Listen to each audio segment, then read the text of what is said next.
Dobrý deň všetkým, volám sa Vlad, ja som z Ukrajiny. Ja som vlastne enumerátor a čo to znamená? Naša práca je zameraná na to, že my rozprávame s ľuďmi, s Ukrajincami, s odidencami, s utečencami.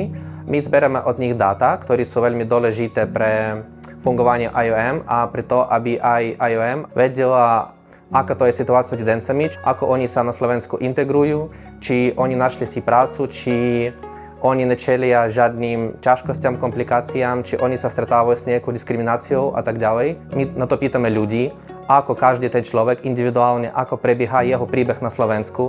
A preto tieto dáta sú veľmi dôležité, lebo my vieme nájsť problém, ktorý nie je tak ľahko nájsť na prvý pohľad.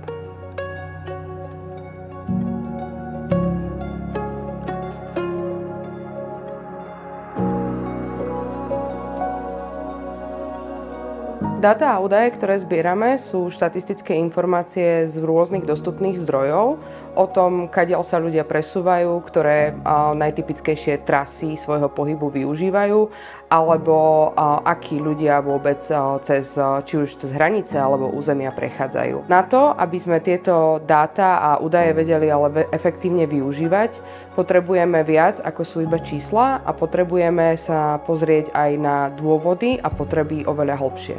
Práve preto náš vyškolený tím v teréne robí rozhovory priamo s ľuďmi, ktorí sú v pohybe.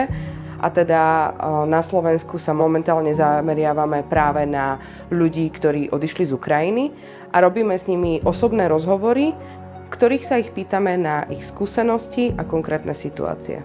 Každý jeden dotazník je možnosťou vypočuť si skutočný príbeh, ktorý nás dokáže naučiť, ako robiť naše služby ešte lepšie.